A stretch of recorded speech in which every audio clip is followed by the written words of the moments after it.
ఇప్పుడే జీ5 app download చేయండి. చూడండి మీ ఫేవరెట్ టీవీ షోస్ ఎప్పుడైనా ఎక్కడైనా. ఇంకా రౌడీ నుండి ఫోన్ రాలేదేంటి అర్చన? కొంపతీసి సీత మిస్ అయిందేమో మహా.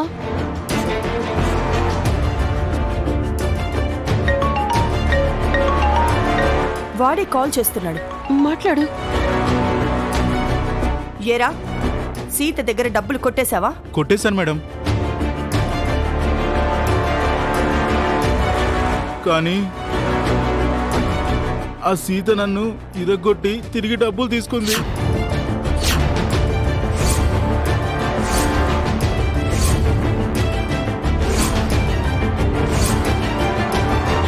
ఆ సీత సామాన్యురాలు కాదు మేడం.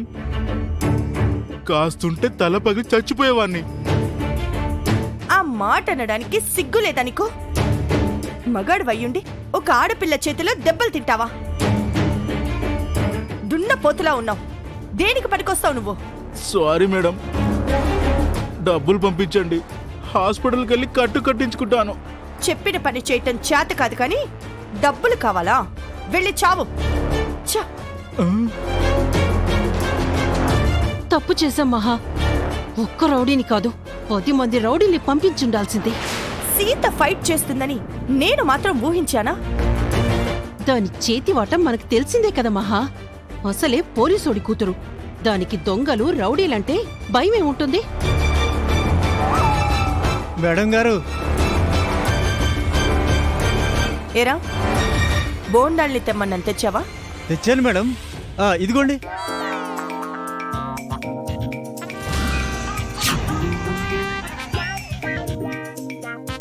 మేం చెప్పింది కొబ్బరి బోండాలు తెమ్మని, కొబ్బరి చిప్పలు కాదు.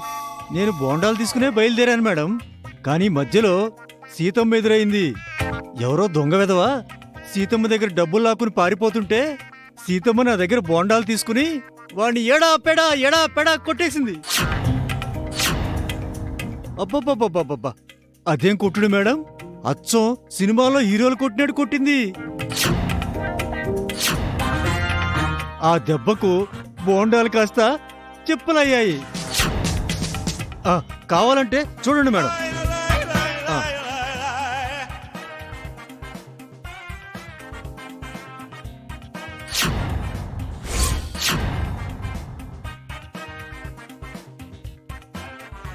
సీతమ్మ సూపర్ గా ఫైట్ చేసింది కదా మేడం. నేను చెప్పిందేంటి, నువ్వు చేసిందేంటి? మళ్ళీ పనికి మాలిన వీడియో మాకు చూపిస్తున్నావా? Useless fellow. ఒక్కడికి చెప్పిన పని చేయడం చేత కాదు. ఈ చెప్పుల్ని ఏం చేయమంటారు మేడం? నీ చెవిలో కట్టుకుని ఊరేగు.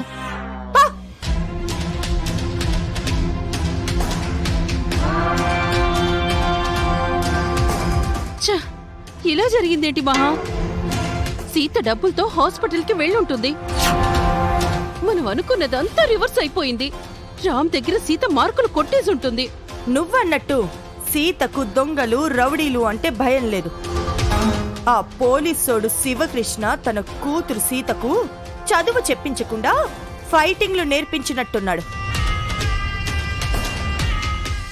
జీ5 యాప్ డౌన్లోడ్ చేసి అన్ని ఎపిసోడ్స్ పూర్తి ఉచితంగా చూడండి.